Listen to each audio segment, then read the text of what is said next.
even though I had this like long list of diagnoses of like legit chronic health problems, if you had asked me like what my health challenge was, I would have just said, well, you know, I'm overweight. And I really felt like being overweight was the problem. And if I just could lose the weight, then my life would be magic. Welcome to Get Pregnant Naturally, where functional medicine and natural fertility solutions will help you get pregnant and have your baby.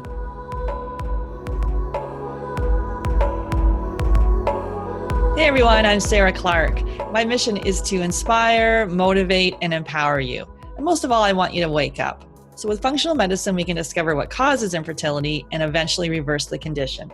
Today, I'm welcoming Dr. Sarah Ballantyne to the podcast, and we're digging into autoimmune disease and fertility. Sarah Ballantyne, PhD, is the creator of the award-winning online resource, thepaleomom.com.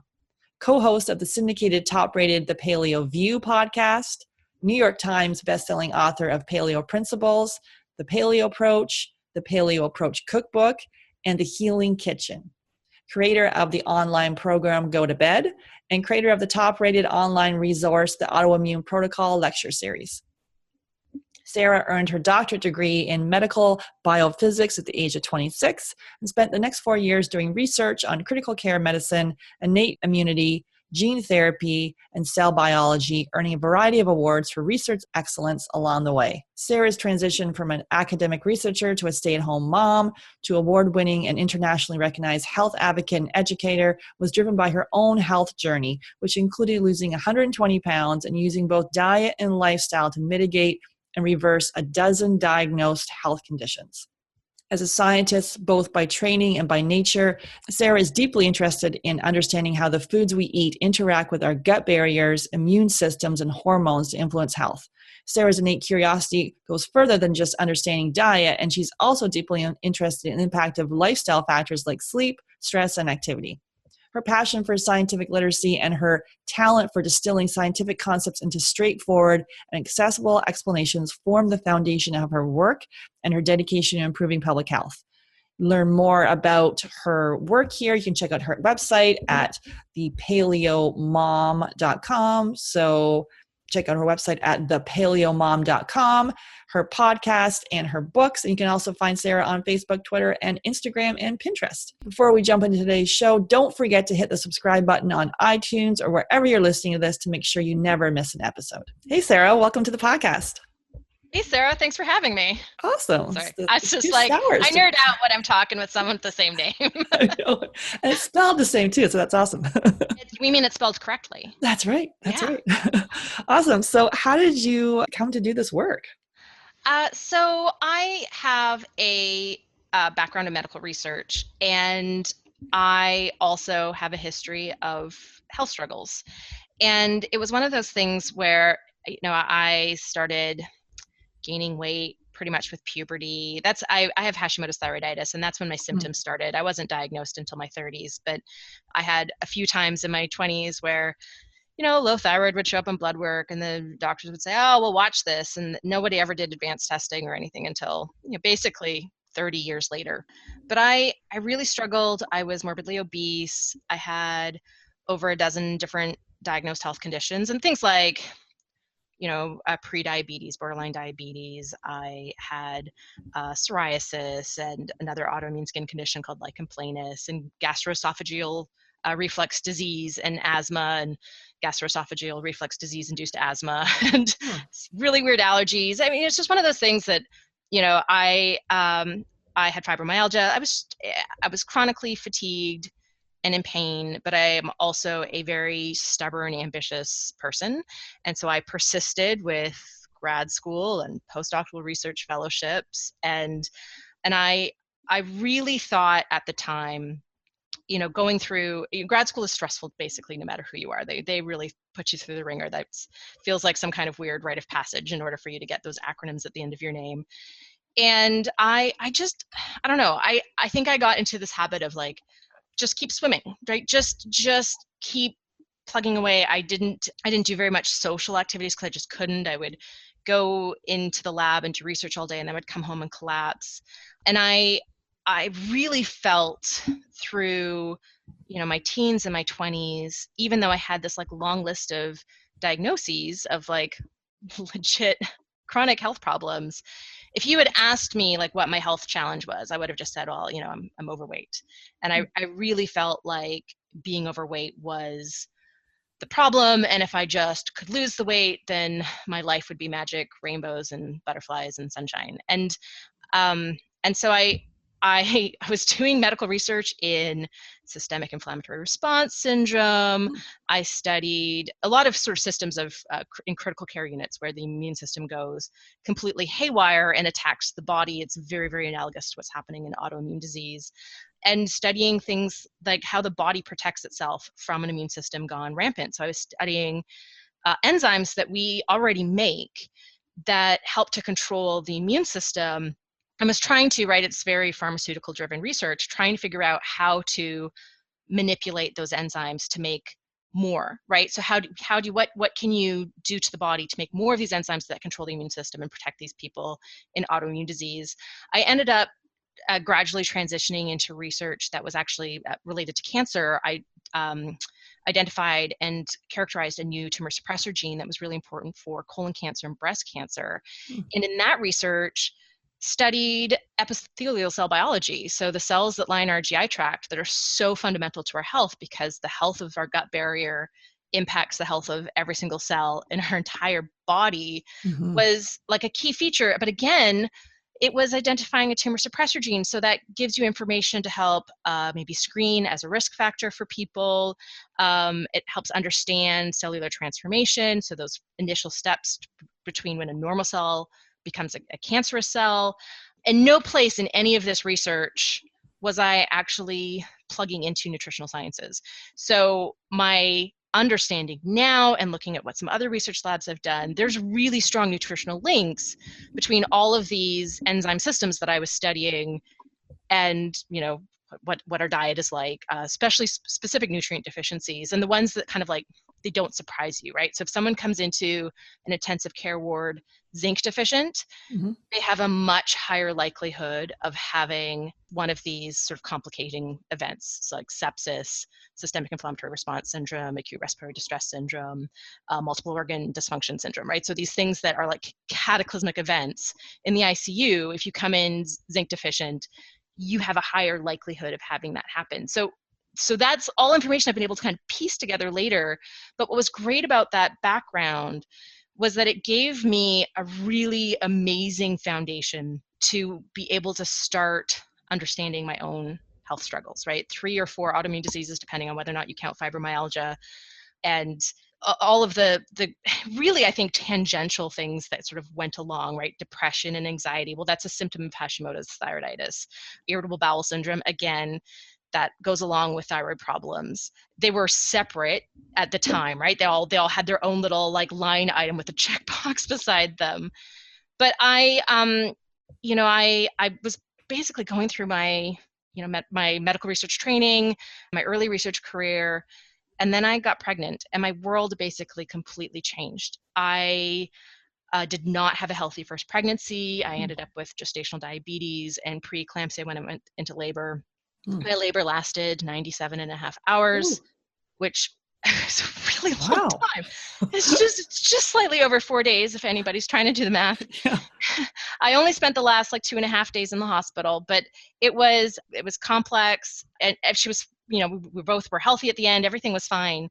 But that experience really changed me in ways that didn't super crystallize until about a year later, when I was really struggling with fatigue. My baby didn't sleep.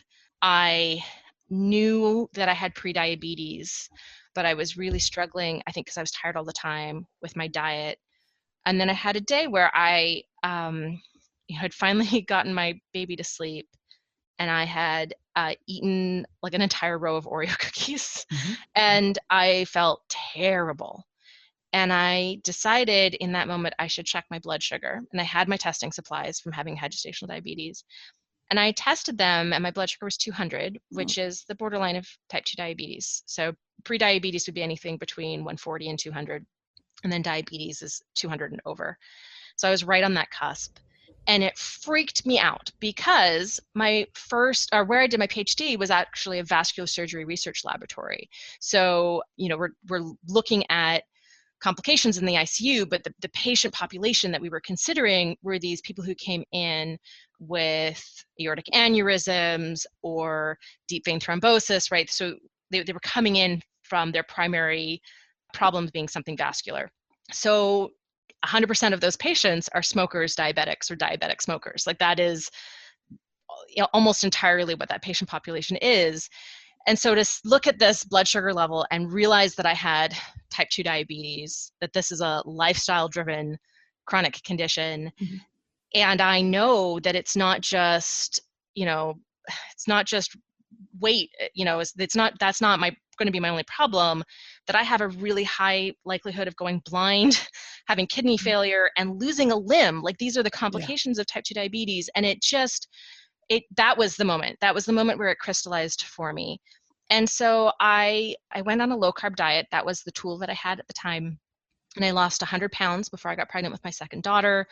Skipped gestational diabetes and preeclampsia with the second pregnancy, dropped my labor down to only 20 and a half hours, which felt like a dream next to 4 days, but is still excessively long. We're just making sure that, we make that statement. But I lost the pregnancy weight. And I was able to reverse the diabetes. My blood pressure normalized. So like all of the metabolic syndrome stuff basically corrected. I got into a healthy weight range. And all of my symptoms that were autoimmune driven were continuing to increase. So my skin was a mess. I had psoriasis, lichen planus, deep cystic acne, and eczema. I was getting migraines nearly daily. I was suffering depression and anxiety attacks that were minor compared to some of the crippling anxiety attacks that people have. But in my anxiety attacks, I would lose my peripheral vision. And then if they were really bad, my vision would just black out completely and my ears would ring. So not a safe thing while you're driving, right? Like if you're just standing in a room somewhere, they didn't last very long in the grand scheme of anxiety. They were super mild, but they were certainly problematic and affecting my quality of life. I had severe joint pain, which was the fibromyalgia, which I didn't know about yet. And just fatigue and asthma and weird allergies. Like I would break out into a rash if I touched cardboard, which is just inconvenient. Cardboard is everywhere, right? It's just like, it's not cool. And I felt this was where I had really seen everything as being tied to my weight up until this point. And this was the point where I realized it's not just about my weight. Like even the diabetes, that was because I was overweight. Like up until this point, if you'd asked me what's the primary health struggle, I would have said, I'm overweight. I need to fix that. If I fix that, right? I fixed that and my blood sugar's normalized. Everything was sunshine and roses, except for all of the autoimmune stuff. And I was sitting in my second daughter's bedroom. She was a toddler and she was just sort of playing on the floor. And I was just keeping an eye on her because, I don't know, engaged parent, I guess. And I was hot because it was May, June. And so it means it was like, 90, 95 degrees Fahrenheit in Atlanta, Georgia. And I was wearing long sleeves and jeans because my skin was so bad, I was covering it up. And in that moment, I realized a couple of things. One is the feeling of walking around obese, that feeling of low self-worth, of feeling defeated, of feeling like a failure. Having skin problems feels exactly the same. So there's a feeling of I'm wearing how unhealthy I am as a badge that everyone can see. And it's a very vulnerable feeling, and it's really hard to address from a mental health perspective. And so that was one thing, was this is, my skin is demonstrating to me that being thin is not the same thing as being healthy right now. But the other thing that I thought in that moment was, I wonder if it's food. So I had heard that eczema could be related to food allergies, and like eggs could be a problem and wheat could be a problem. So I started there, and I went on, Dr. Google, because that's what we all do. And I found some like food lists of like foods that are linked with eczema, right? And that some people have success if they cut out all of these foods. And it was like it's all the top allergens, right? You know, dairy and wheat and eggs and nuts and peanuts and soy. And I hit a article on Professor Lauren Cordain's like original like 3 versions of the paleodiet.com ago that actually talked about one of the autoimmune skin conditions I had, lichen planus, which was very badly flaring at the time. And it was a person who had had great success with their lichen planus on a paleo diet, and he was sort of explaining, well, here's why. And that because it was a very science perspective, it had citations, that was my entry point to paleo. And I had I was sort of had this very, even still that very simplistic view of calories in, calories out, Right. but carbs are important, right? So that was my simplistic view of food.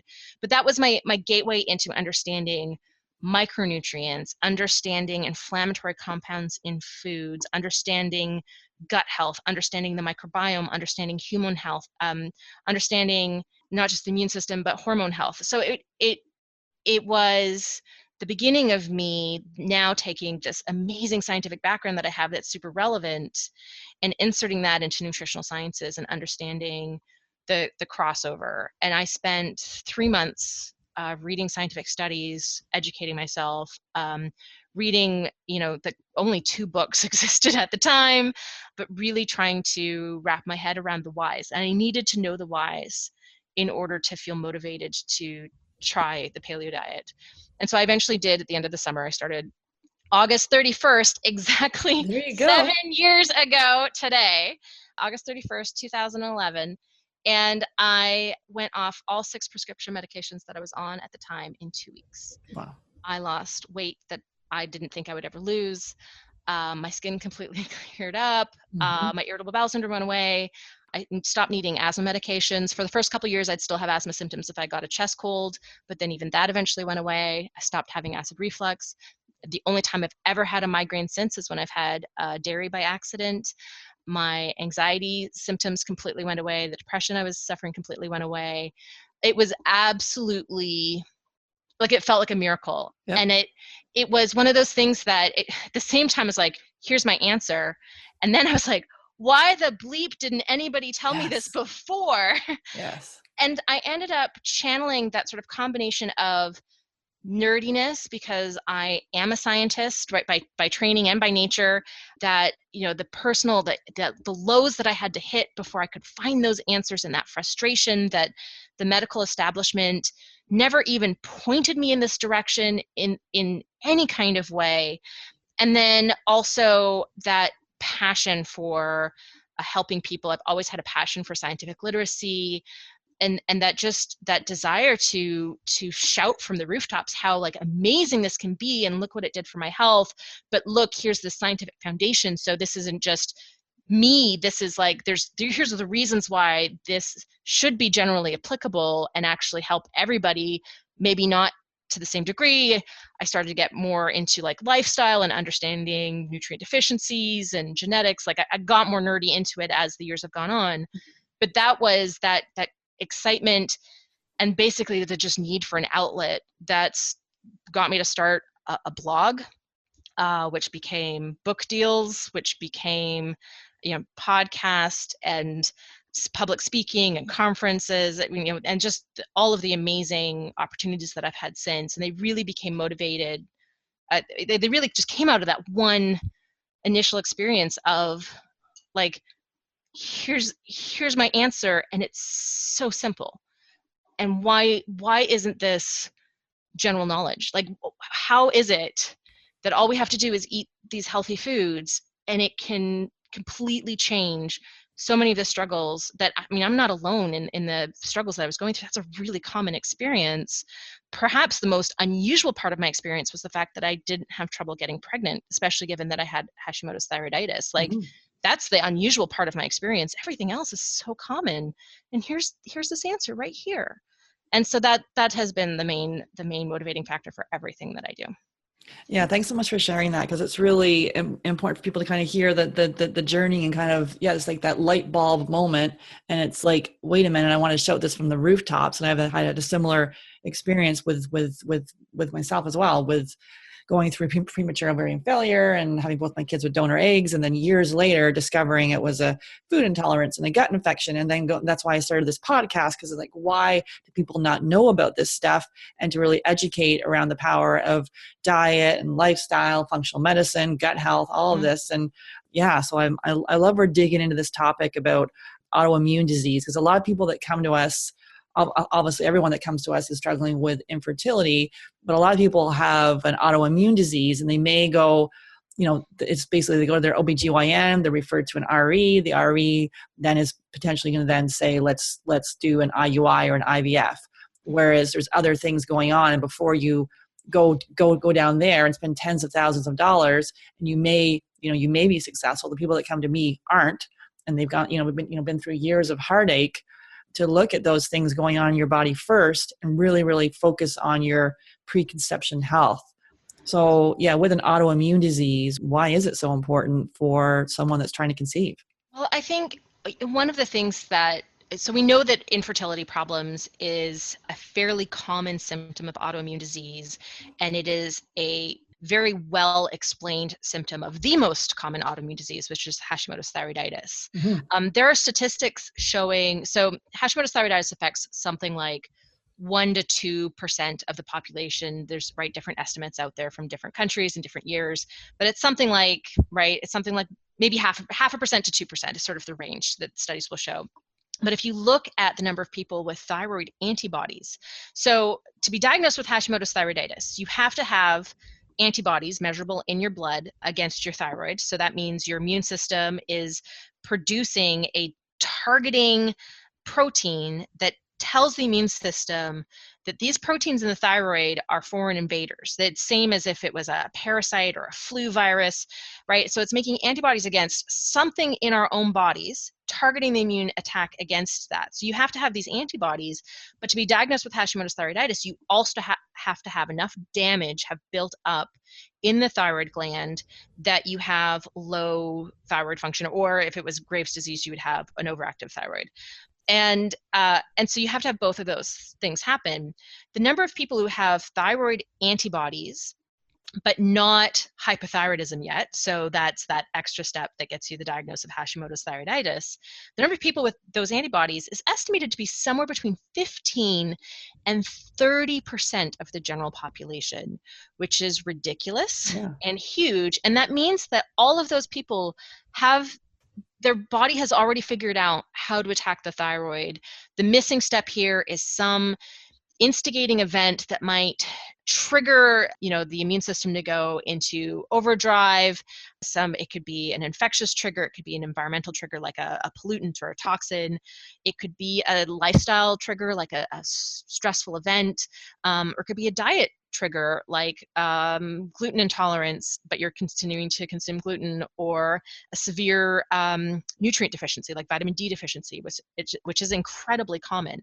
So all of those can be triggering events, and then you build up, then you're building up the damage.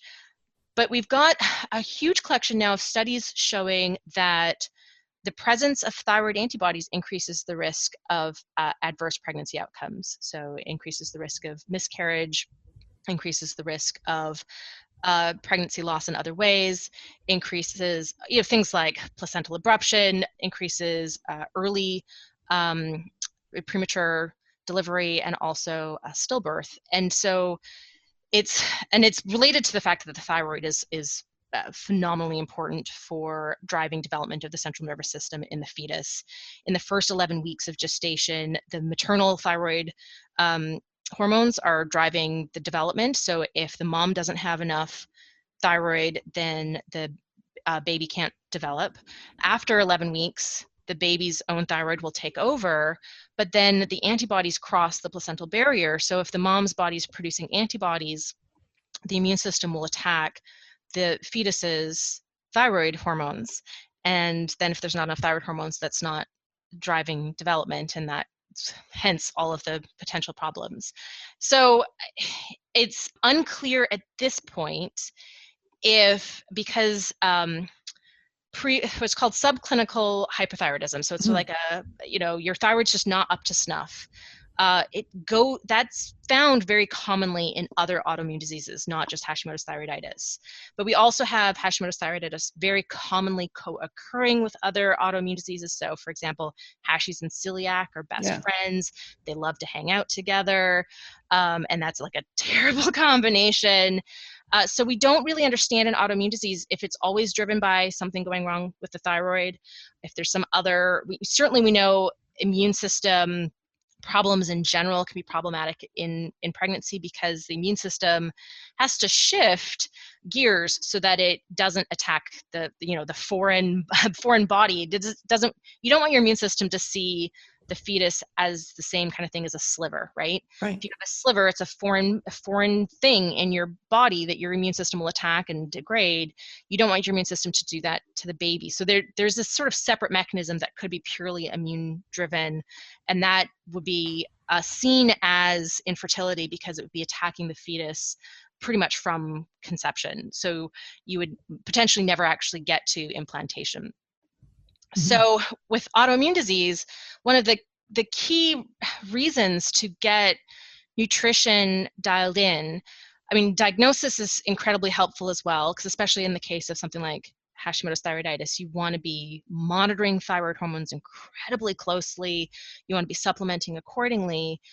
But the immune system is so fundamentally sensitive to our diet and to our lifestyle. It's not just diet, it's also lifestyle.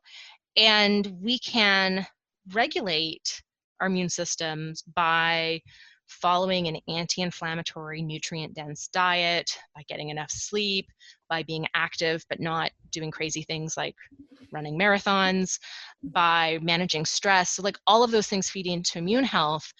And immune health and thyroid health sort of together are going to at least remove those barriers to fertility, but they're also going to help, right? All of the same things that are good for your immune system are all the same things that are good for a healthy pregnancy. Being active, but again, I would not recommend marathoning to a pregnant woman.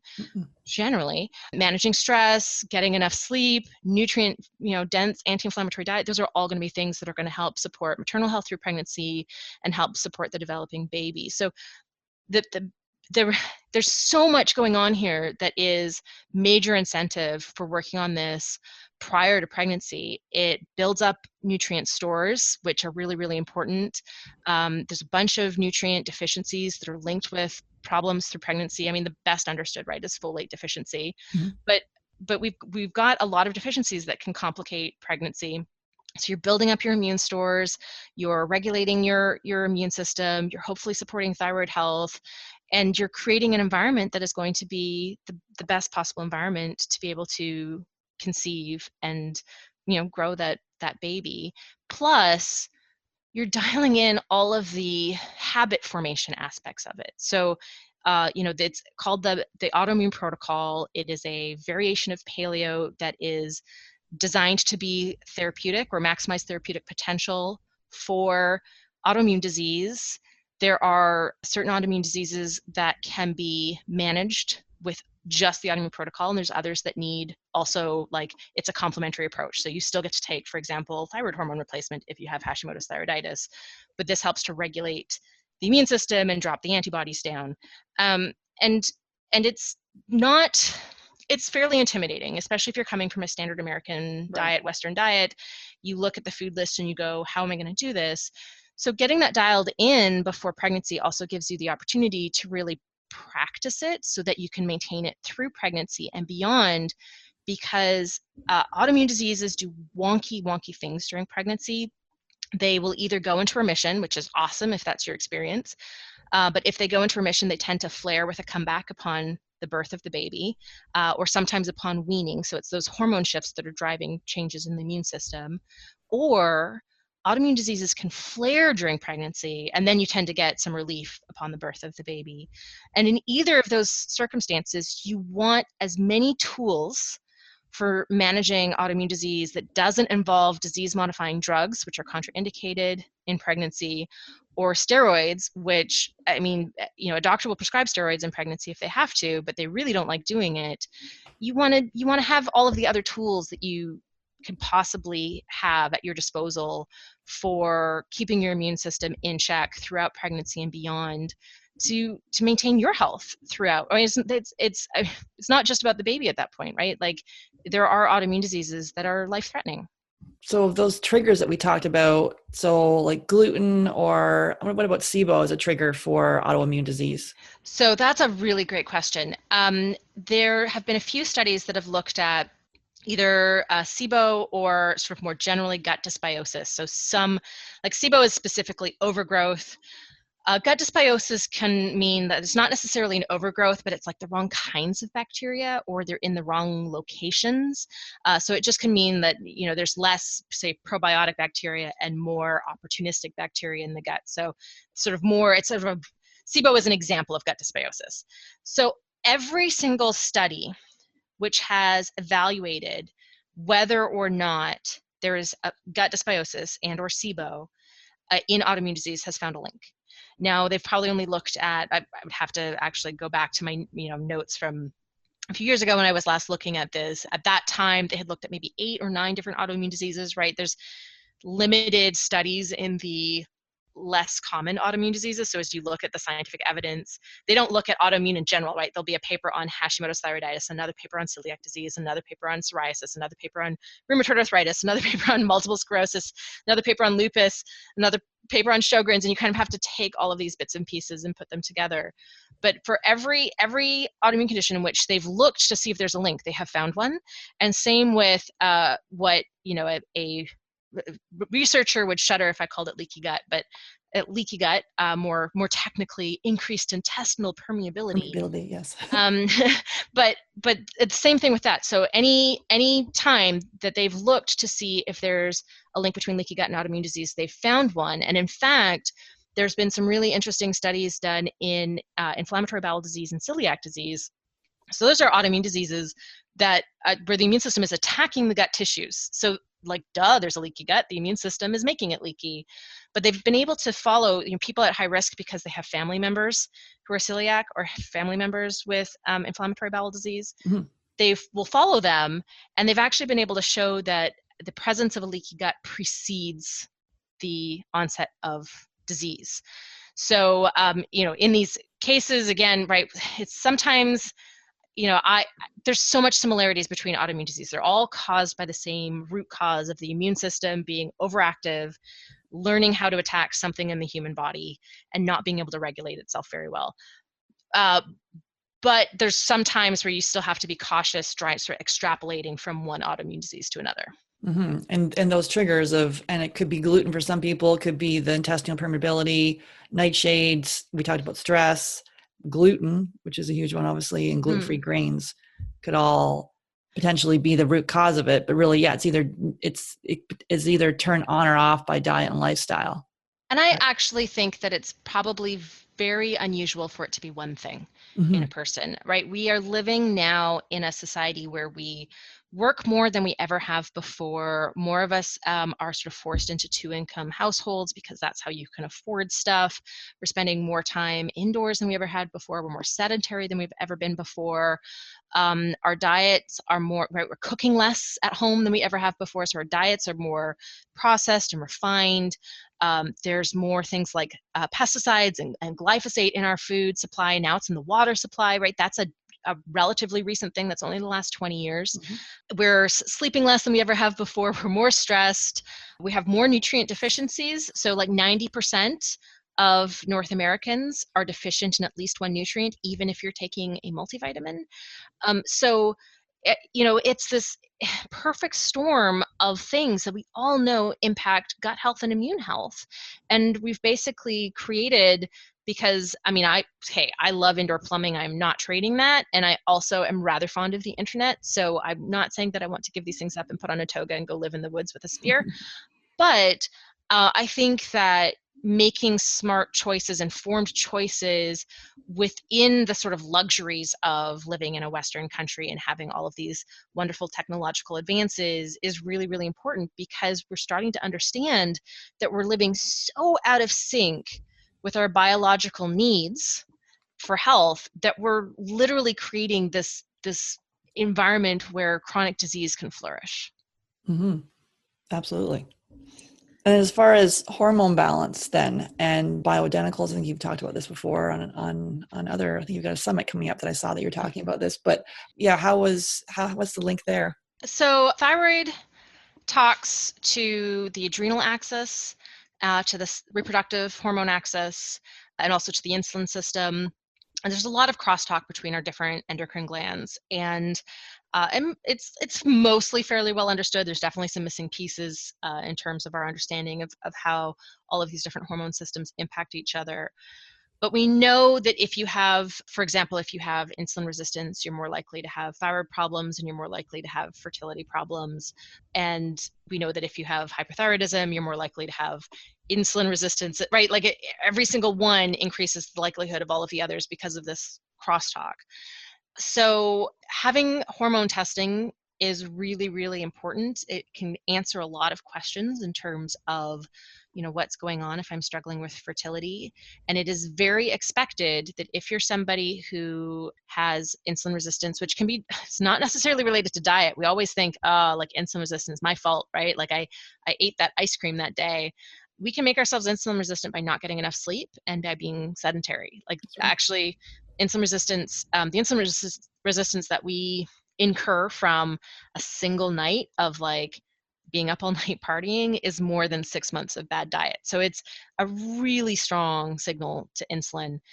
So knowing, those are the systems I would actually say. So I would say adrenal hormones, thyroid hormones, sex hormones, and insulin, and really understanding the status of all of those things so that we can understand, right, if we have insulin resistance problems, that's going to be driving imbalances in the other systems, and we can address that by getting enough sleep, by being active, and by eating complete meals that include, fiber and protein and fat, along with some slow burning carbohydrates like root vegetables.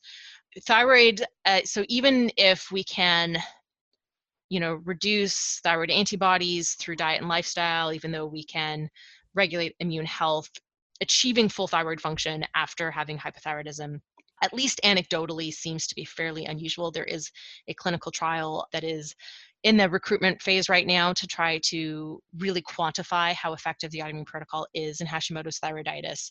So that's going to be really exciting when we have that data. But at least anecdotally right now, most people seem to continue to require some thyroid hormone replacement. And we know that being hypothyroid by itself increases the risk of adverse pregnancy outcomes. And then sex hormones, right? So if your estrogen is through the roof or your testosterone's through the roof and your progesterone's through the floor, that's not a very good situation for, bringing a baby to full term. So this is where functional medicine comes in, because the type of testing that you would do is testing that a normal practitioner that they might do. If you ask, you might be able to get a full thyroid panel. You certainly would for sure be able to get, fasting insulin, glucose, hemoglobin A1C. Like that's a pretty easy one to get.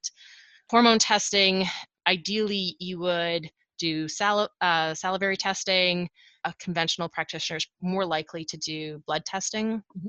And cortisol, you want multiple time points throughout the day. So you want to know what your adrenal glands are doing throughout the whole day. And so you can achieve a lot of benefit to your sex hormone regulation and your thyroid by getting your adrenal glands working and well regulated, and your insulin sensitivity restored. But if you've had hormone imbalances, sex hormone imbalances, estrogen, progesterone, testosterone, for a long time, the body almost forgets what's normal. And that's where bioidenticals can be incredibly powerful. But this is like, work with a functional medicine specialist who's doing advanced testing, who's retesting, and who's tinkering, because you don't want to overshoot the mark. There's also, supplements that you can take, right? So you can only supplement if you're low. If you're high, that's a lot more challenging of situation. There's supplements that can help bring the levels back down. But it starts to become very individualized in terms of dose, the form of the hormone. So bioidentical for sure, but are you going to take it orally? Are you going to take it transdermally? Are you going to take it by injection? Those are all options depending on what's going on, which hormone we're talking about. So this can be where the answers are, but also all of those systems, like you're only going to get so far with taking bioidentical hormone if you're not also working on the root cause, that's diet and lifestyle. Absolutely. Yeah. So if you're just going to bioidenticals and you haven't addressed the gluten intolerance or the food sensitivity, and then you have a parasite or you have H. pylori, and then you're not going to get the full picture. So yeah, we use the Dutch test. So using urine, which gives us a good clue. And yeah, so really digging in there and finding a functional medicine doctor that's trained in hormone health in your area. Sometimes, yeah. Do you have any tips on that for they need to go with the bioidentical route to obviously looking at IFM, I guess, the Institute of Functional Medicine? So I think the two programs that I haven't done like a full, like, let me do a review of each program and figure, I have not actually done that. But the two programs that I know are very rigorous and also have directories, because there are programs that are really rigorous but don't actually provide directories of their graduates. The two programs that I do is Institute for Functional Medicine and A4M, so anti-aging medicine.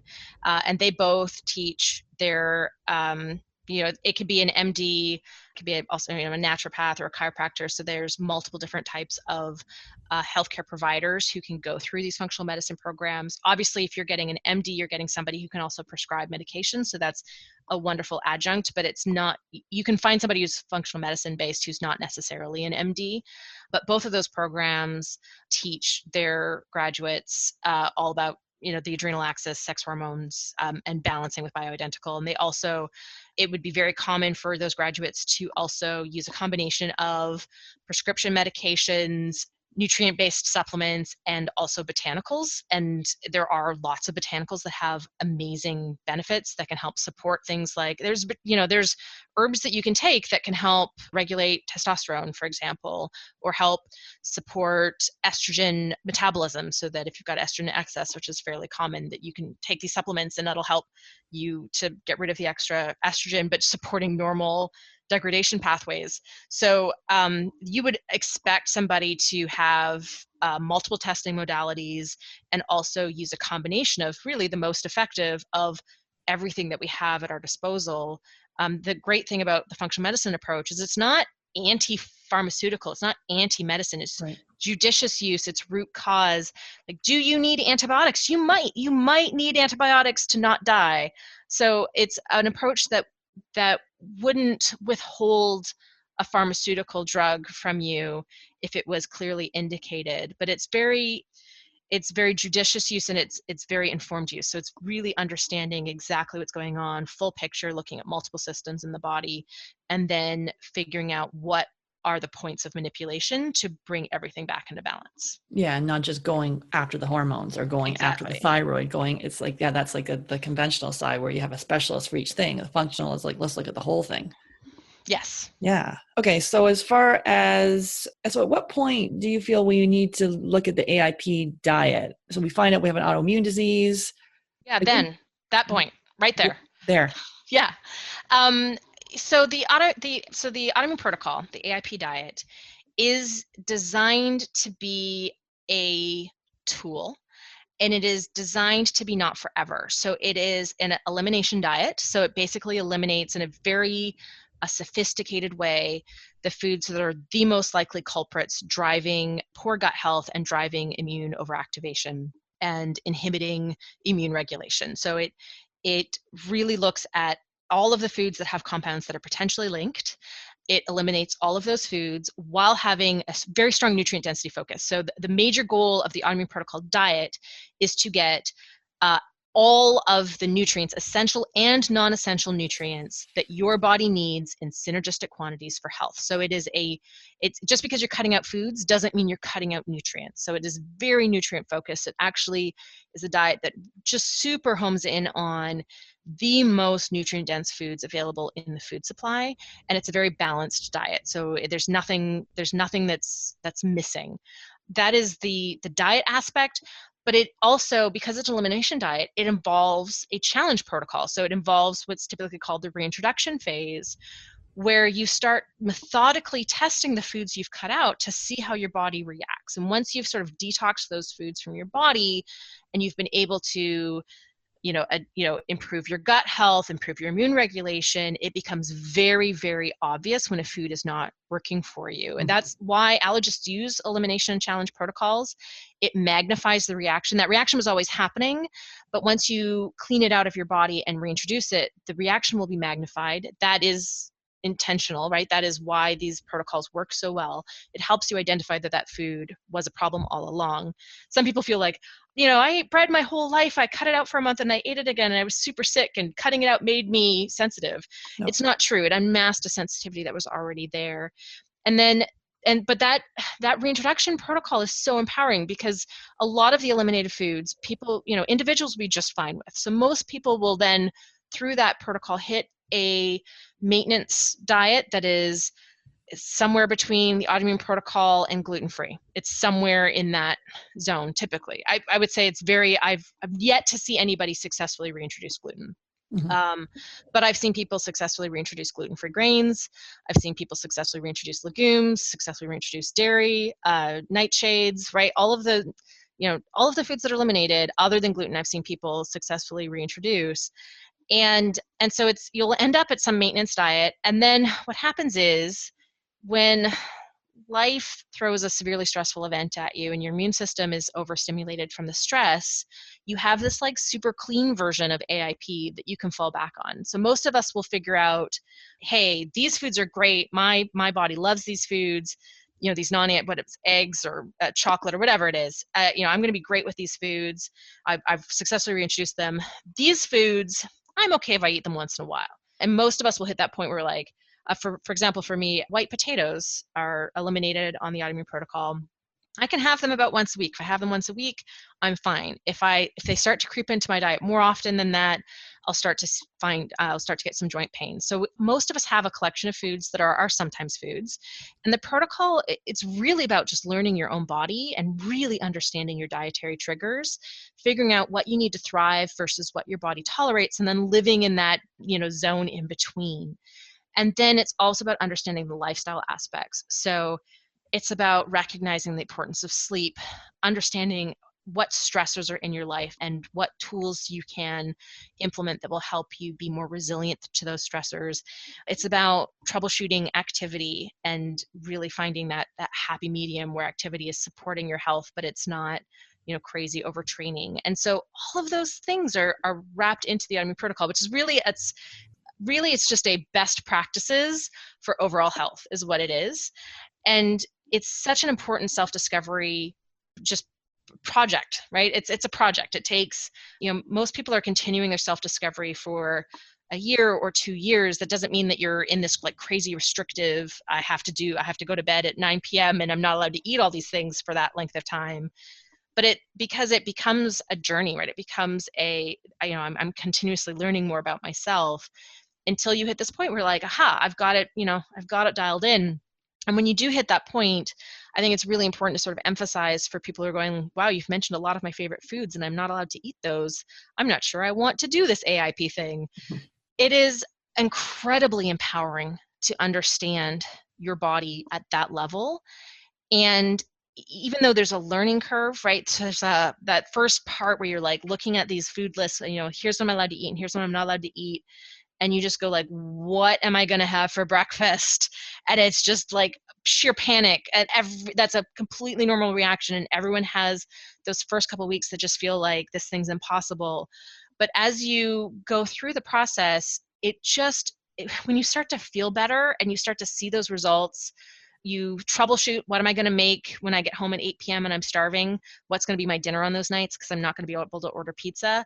Once you sort of figure out those own sort of individual challenges with your schedule and your access to food, what are you close to a grocery store? Are you close to a farmer's market, right? Once you do that sort of learning curve, I liken it to when we first go off to college or university and we're learning how to budget and buy groceries and cook for ourselves for the first time once we move out. It's kind of like going through that learning curve again, but you've done it once before, so it's a little bit easier the second time. And then it becomes something that's completely sustainable. And you discover that, oh my gosh, there's amazing, delicious foods that I still get to eat. And this is fine. My food tastes amazing and I love it. And I actually can still eat in restaurants and I actually can still travel. But there's a learning curve to getting to that point. Yeah. And episode 29, we actually go into detail exactly all the foods that you would take out for the AIP. And we actually link to your site as well. So the Paleo Mom. So that's a good resource to go back to that episode. And as far as, so how long are we doing the AIP? So obviously it's a journey and we sort of we'll reintroduce, but at what point are you saying to do the reintroduction? Because we do an elimination diet with our people and have them take out dairy, gluten, soy, corn, peanuts, and eggs, and then take those out for 10 days and then reintroduce over 30. And then kind of, if there is an autoimmune, then we layer in, because sometimes if we go too hardcore, there's like a major overwhelm. So not right away. Now you're saying autoimmune right away, just jump in, let's just do it. How long will you say to keep those foods out then? So let's talk about transition first, because what you're doing is what I would sort of call a gradual transition towards the autoimmune protocol, where you're trying to identify the foods basically by, you pull out your worst offenders initially, and then if you still need to keep going, you pull out food. And that is a perfectly legit way to approach the autoimmune protocol. And I the other way would be pull off the Band-Aid and just dive in, right? Yeah. So you kind of have this gradual transition, and you can still learn a lot about yourself with a gradual transition towards the autoimmune protocol. For some people, they don't see any kind of improvement in their symptoms until they have cut out all of the problematic foods. So it can be frustration if you're pulling out a food at a time and you're constantly feeling like you're adding to your deprivation and you're not seeing a result. So I like to recommend a flexible approach where if you're pulling stuff out and you're getting frustrated, maybe it's time to just dive right in and just go all in for a little while. If you're a person who people affect change in their lives in different ways, right? So there's the New Year's resolutioner who is super successful and they decide they're going to go to the gym, and then they do. And they maintain their gym membership and they go all year. And then there's the person who does that, and by the end of January their gym membership is collecting dust. And so I generally recommend, how have you been successful in implementing change in your life before? Have you ever done something that most of us have, whether it's quitting smoking or taking up an exercise routine or going to a neighborhood cooking class, right? We've all sort of done things that are sort of for either our health reasons or self-enrichment that would give us an indication in terms of how am I going to be able to tackle this change the most successfully. And if you're a person who step by step is the best way to get to a place, then that is totally fine. Because yes, if you jumping right in can be very overwhelming for people, but there is also a segment of people who they would rather pull off the Band-Aid and dive in and see those results as quickly as possible, and then get to the reintroduction phase as quickly as possible. So sometimes when you go baby steps, you never need to do reintroductions because you're able to identify foods as you're eliminating them. Sometimes you don't really know what it was because you got to the point where you cut everything out and you're like, okay, well now I'm feeling great, but was it the last thing? Was it the combination of things? I don't know which one of these things it was. So if you A, are somebody who jumped in with both feet, or B, you're somebody who got to the full elimination phase of the autoimmune protocol bit by bit, I generally recommend at least a month there before trying reintroductions. Okay. So in a true elimination diet, for allergies, they might go as little as 2 weeks before they try challenges. Somewhere in that 2 to 4 week range is where the magnified reactions will start, and the magnified reactions will last typically up to about 6 months if you're not getting any exposure. So that's your window to start trying reintroductions, while you're going to be able to identify them really quickly. From that point, from a month on, I usually say it's also really good to start feeling some kind of improvement, because if your reaction is an allergy, or if your reaction is, food sensitivity reaction, you're throwing up, or right, you have a horrible headache, that is a different process than a reaction that is just driving autoimmunity. And those can be harder to identify. And if you're not seeing symptom improvement, they can be nearly impossible to identify.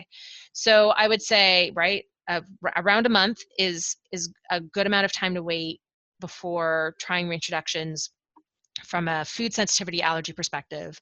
But you might want to wait 2 months or 3 months from an immune, give your immune system time to regulate, your gut time to heal, so that you can identify foods that are simply just driving autoimmunity, because those are going to be a little bit harder to identify. And if you're not really feeling much better, you're not going to know if you're feeling worse. So you might want to wait a month, you might want to wait 3 months. If you're not seeing results from full elimination phase at 3 months, I have a checklist in my first book, The Paleo Approach. It's like, here's all of the things that are like aspects of the autoimmune protocol. First, like, make sure that you've got these things dialed in. Are you actually getting enough sleep? Are you actually managing your stress? Those are like the two big ones. Are you actually doing the nutrient density piece? That's the third. But it goes through all of the bits and pieces. Are you layering the autoimmune protocol with some other diet and actually restricting your food too much, so you're not actually getting enough nutrients? That's a common pitfall that I see. So like step one, like, be critical. Are you actually implementing the autoimmune protocol as well as you can? And then if the answers to all of that is, yeah, I'm doing all of these things, I'm working hard at this and I'm still not seeing results, that's where I say, well, don't just keep, beating that dead horse, or whatever, idiom we want to use here. That's where you go seek functional medicine, because there's almost certainly some kind of underlying issue that needs to be addressed in a more sophisticated way. So it might be a severe nutrient deficiency that you're not going to be able to address with food, that you need to address with supplementation. It might be a persistent infection, something like a parasite, or H. pylori, or Epstein-Barr. It might be a sex hormone imbalance. It might be thyroid hormone deficiency. It might be HPA axis dysfunction, or more colloquially called adrenal fatigue. So there might be something like that going on that really needs intervention. And then you're able to address that. And typically what happens if it is something like that, people will they'll take adaptogens to address the adrenal issues, and then all of a sudden everything comes together. And so I would definitely say, if you're hitting 3 months full elimination phase and not seeing any kind of improvements, time to start tinkering with a healthcare professional. Digging further, yeah. And so people that come to see us, everyone is in a panic. It doesn't matter how old they are, 28, 38, everyone wants to, get on the track to have their child. So if they do have an autoimmune disease, how long? So we're looking at the 3-month mark, and obviously digging deeper. Now we have people do testing and sort of incorporate all of this, but how long? We're working on gut health and we're working on thyroid and all these different factors. How long do you think it would take to heal when they can start trying to get pregnant? So I don't know that there's a really solid one answer to this question out of the medical literature. We know, like, the gut barrier can heal itself typically in about 3 weeks. So then you're talking about like a month, right? You should be able to heal the gut barrier, especially there's certain nutrients that are really, really important for gut barrier health, which you can supplement and really fast track that process.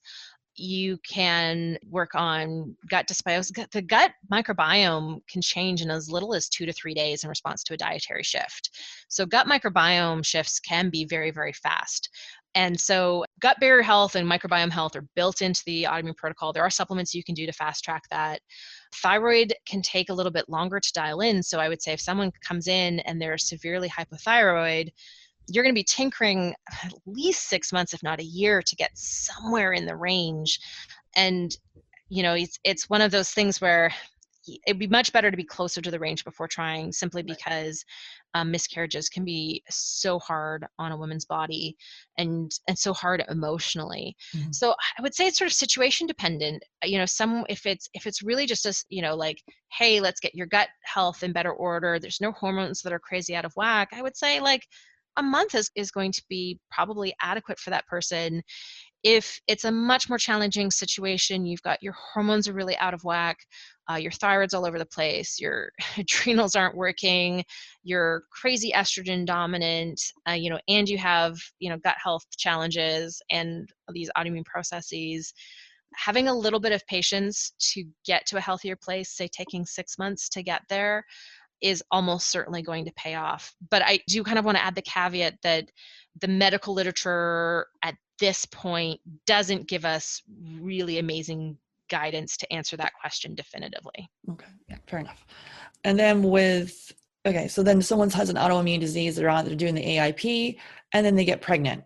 So what do they eat continuing when they're pregnant? Sometimes people think when they're pregnant, they can go off the AIP. What's your take? So ideally, you would have had some time to try some reintroductions before getting pregnant, so that you have a really good sense of what foods are going to, like, what are my trigger foods, right? So if you've been able to do some reintroductions, that actually really can add to your sort of food variety, quality of life. I mean, it's a wonderful thing to have gotten through some reintroductions.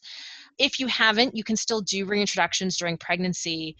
Where this gets complicated is in the fact that autoimmune diseases can really change in terms of disease activity during pregnancy. Mhm. If you are lucky enough that your autoimmune disease goes into remission during pregnancy, I think it is absolutely valid to let your diet have more flexibility. I think that is absolutely valid. Ideally, you would have done some tinkering, right? I would say the biggest trigger foods are like wheat/gluten, dairy, soy, and peanuts. Right. Those are the biggest trigger foods, and none of those are necessities during pregnancy. I mean, I would say if you're going to try some dairy, do like a grass-fed, really high quality, high nutrient value dairy. I would say there's no reason to consume wheat or gluten, especially with all of the gluten-free options now available everywhere. Mhm. Peanuts are just, I don't. Nuts are great. You can do almond butter, pecan butter, cashew butter. It's like there's so many ways to substitute that. And soy is a very overrated food. That's So I would say those would probably be in my list of foods. I mean, there's some really important nutrition in dairy. I would say if your autoimmune disease is in remission and you want to really add some flexibility, try to still stay gluten-free, soy-free, and peanut-free. Try some dairy and see how you react, but be critical, right? It's really easy for us to want that food to work really well for us and ignore symptoms, because the symptoms can be really like, didn't sleep well and I feel kind of tired, right? That can be a symptom of a food reaction. And when you're pregnant, you're tired all the time anyways. So it can be a little bit hard to identify. But I would definitely say if you are lucky enough that your autoimmune disease goes into remission, like enjoy that time where you have more food flexibility, because you're going to want to go strict AIP or where you hit with your reintroductions when the baby's born, because those hormone shifts can really drive disease activity. If you're somebody whose disease is continuing to be active and problematic throughout pregnancy, you're going to want to stick with in that range of, I've done the AIP, I've tried these reintroductions, I know these foods work for me, and stay there. And so it's situation dependent again, but I really do think that if you're feeling great pregnant and that, grass-fed ice cream's working for you, like enjoy it, because it might not work for you afterwards. Just enjoy this time. It's a magical time anyways. And if it gives you some more diet flexibility for a short period of time, the only caveat I would add is remember the importance of nutrient density. That is even more important when you're treating a growing baby inside you. And so sticking with some organ meat, some seafood, some shellfish if you're not allergic, tons of vegetables, a variety of vegetables, fruit, things like avocado and coconut that have, really, really high vitamin E content, right? Those foods still should form the basis of a diet. So even if you've earned that flexibility, that doesn't mean it's time for gluten-free, baked goods at every meal. Like that's not going to nurture your body nor your baby, and it's not going to it's not going to create a situation where you can transition through that hormone shift at the end back to a sort of maintenance level diet very easily, because you're going to deplete your nutrients through those types of choices. Mm-hmm. But how do they tell if the autoimmune disease is in remission? Obviously, they're going to be in close contact with their doctor monitoring levels. Yeah, so I mean, it depends on the autoimmune disease. Symptoms are usually a person's first indication. So this crippling morning pain and stiffness and rheumatoid arthritis is suddenly gone, or I have psoriasis but my skin is completely cleared up. I have, like, Hashimoto's symptoms would be things like feeling sluggish. Weight gain, of course, obviously is not going to be a very relevant symptom, but the fatigue, the sluggishness, joint and muscle pain, constipation, brain fog, all of those, if energy levels, how cold you feel, right? So feeling cold all the time is a symptom of Hashimoto's. So those things are going to be fairly good symptoms. If it's something like Hashimoto's, you want to be backing up what you feel qualitatively with testing. So you want to see what your antibodies are doing, is probably going to be your best measurement, but also, are your thyroid numbers in range? With hypothyroidism, it's very, very common to literally test every single month of pregnancy and adjust thyroid hormone replacement dose every single month of pregnancy. That is incredibly common. And so some people have to go up, some people have to go down. It's very, very bio-individual. Mm-hmm. So I would say, obviously, if you've got an autoimmune disease, that you have some kind of quantitative testing capacity to be able to look at the best case scenario, but most people would judge based on symptoms. Yeah. So really that's really listen to what's happening in your body. Awesome. So, and as far as any kind of, we're obviously going to link to your books and your website here, but is there any other books or websites or anything that you would recommend? There's a wonderful collection of AIP bloggers out there. I have on my website a page that you can get to right at the top under recommended. You can get to the AIP community page, and I've listed all of the bloggers, right? Food bloggers, cookbooks, meetup groups, and I've tried to keep this an up-to-date and very comprehensive. I mean, with meetup groups, it's like nearly impossible to completely stay up to date with them because new ones are forming all the time. But I've tried to keep this as a really central place to link to all of the people who are creating resources. Because one of the things this is just things with food in general, is we have different tastes. So, I have recipes. I have 2 AIP cookbooks. And then my most recent book, half of the recipes are AIP. So like if you buy any of my books with recipes in them, you're going to get a good collection of AIP recipes. But my taste might not be your taste. You might not like my recipes. It might not be your thing. So there might be, some other bloggers or other AIP cookbooks that are better matched to the flavors that you like. So I won't take offense if you don't like my recipes. I'm just going to assume that we're not compatible people. That's fine. But it's fine, because if you don't like my food, obviously we can't be friends. That's true. Right? But it's totally fine. The world needs all different kinds of people, as I always tell my kids. So there's a wonderful collection of bloggers who are creating amazing resources. So that you can get off my AIP community page. I also now teach a 6-week online course. Yeah, I saw that. On the Autoimmune Protocol. And that is my best resource. It's my most thorough resource. It's 42 video lectures, Wow. Totaling about 16 hours of lecture over 6 weeks. Mm-hmm. It's an intensive course, so it's like 8 to 9 hours a week of your time dedicated to learning, but you get lifetime access. So one of the things that I encounter fairly often is, some people they can't fit that into their week. They can't fit that into their days. So if you take the course, you have lifetime access. So it's, none of the resources go away. So if that's too overwhelming, or if you want to go back, something seems more relevant after some kind of life event, you've got all of those resources. And that's my most thorough resource, and also my way of being able to provide individualized guidance and support for the AIP community. Awesome. And I noticed in there you have a meal service that you're recommending, which, many of my clients are like everyone quite busy. And then, making some of these dietary changes, sometimes we just don't want to cook. We want to have it delivered to us. Right. So I think there's so Paleo on the Go has an AIP menu that they actually are the only meal delivery service that I give permission to cook my recipes. So they actually do cook some of my recipes. Oh, nice. Not all. So I want to say they're not their entire AIP menu is my recipes, but a portion of it is, and they're all labeled, so you can go have the Paleo Mom's asparagus soup, which is AIP, right? So you can go and do those types of things. But they do really, really good work. And I've known that company since they were a tiny little company, trying to make things work in a little kitchen. So they do really good work. And I even generally recommend just get their AIP pot pies, because they're super delicious, Ah. and that's massive comfort food. But just get a few of their things to keep in your freezer. It arrives frozen at your doorstep. Just keeping a few of those things in your freezer means that you have that backup plan. Mm-hmm. I also really like batch cooking. So when I cook, if I'm I know I've got this thing coming up and I'm going to need to have my freezer stocked, I'll start cooking. I typically, we eat a lot of leftovers, so I'll typically cook for 3 nights anyways. But what I'll start doing is that third night, that those portions get packaged up and put in the freezer. And so you can also make your own freezer meals by just doubling your recipes and then putting half of what you made in the freezer. But having stuff in the freezer is a really great sort of backup plan. And through pregnancy, stocking up your freezer so that you have those meals ready. You can just pull them out of the freezer and heat them up after the baby is born is super amazing, Mm-hmm. especially if you know that you're going to have your friends or family who want to do a meal train for you, but you're going to have to communicate to them what your needs are, and you're a little bit worried about how that's going to work. Having your own food that is safe and wonderful in your freezer is so it beats pizza delivery any day. Yeah, I agree.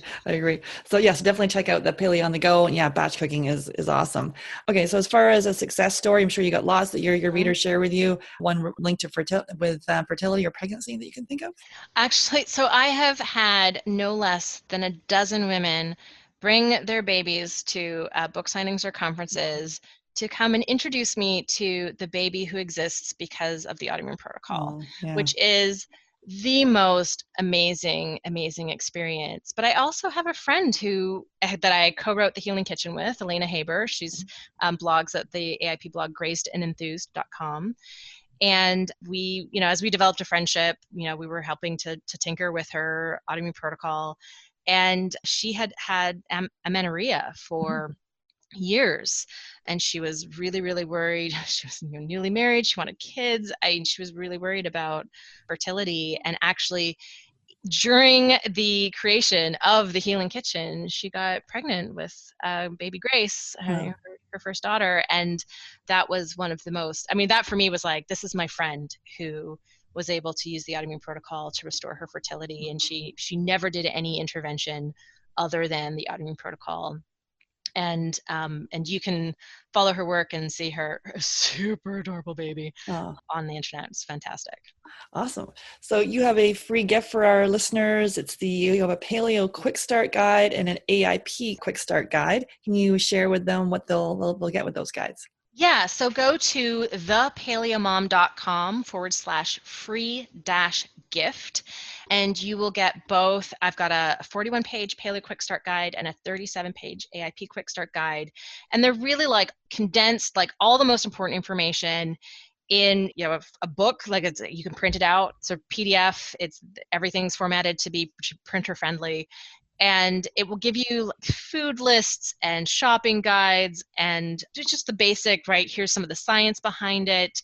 Goes through reintroductions with the AIP, and they're really designed to on-ramp you as quickly as possible. So whether you are sort of holy smoke, if this sounds completely crazy to you, starting with paleo and meandering towards AIP is probably going to be your best bet. You're gluten-free, you're already in there, or you want to expedite and you want to jump into the AIP. So both of those guides together make a really great resource no matter what your starting point is. And they really just have all of the most important information in a super straightforward format. Amazing. Thanks so much for sharing your wisdom and your tips for us here, and the scientific literature that kind of backs all this stuff up with us on the podcast today. I really appreciate you coming on, Sarah. Oh, thanks so much for having me again. Awesome. Hey there, Sarah Clark here. So are you struggling to have your baby? First of all, please know that my heart goes out to you.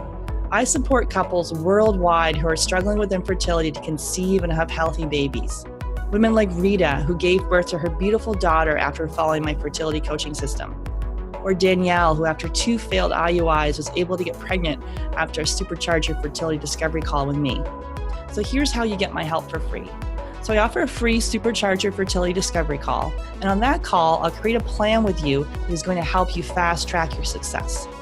So this call is not for everyone, and I'm really picky about who I get to speak with, and I have a strict but totally reasonable criteria that needs to be met in order for us to move forward. So here's who I can help. So first of all, you need to be able to explore your infertility diagnosis in a new light. So this offers for people who are open-minded, they're coachable, and if you can do that and want to double or triple your chances at the fertility clinic or get pregnant, awesome. So let's get on the phone and chat. Also, you must be an action taker. So someone who's committed to seeing results, you're able to follow directions. Don't worry, I'm not going to ask you to do anything bizarre. But if you're one of those people who like to consume a ton of information, but don't like to spend time implementing and seeing results, then the call's not really for you. So I only want to spend time with people who are genuinely committed to their own success. So just click on the link in the show notes and apply, or go to fabfertile.com and click on the free consult. So it's a really short application that just tells me about your health, how long you've been trying to conceive, and how soon you'd like to be pregnant. So seriously, this is going to be the best time you've ever spent on your fertility. Looking forward to chatting. Talk soon. Thank you for listening to Get Pregnant Naturally. Seriously, it means the world to me that you're here.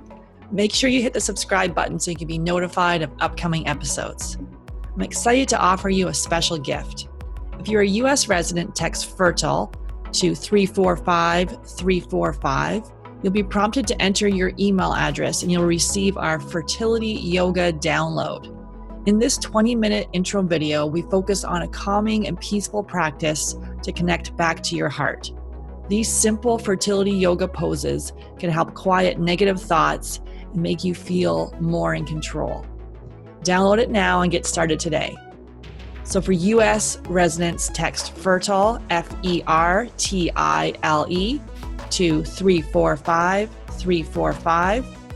For non-U.S. residents, go to www.yogafreebie.com to access your special gift. That's www.yogafreebie.com to access the free fertility yoga download. And I love this quote by Dr. Mark Hyman, Medical Director of the Cleveland Clinic Center for Functional Medicine and Chairman of the Institute for Functional Medicine. Functional medicine is medicine by cause, not by symptom. Functional medicine practitioners don't in fact treat disease. We treat your body's ecosystem. We get rid of the bad stuff, put in the good stuff, and because your body is an intelligent system, it does the rest. Thanks for listening. Until next time.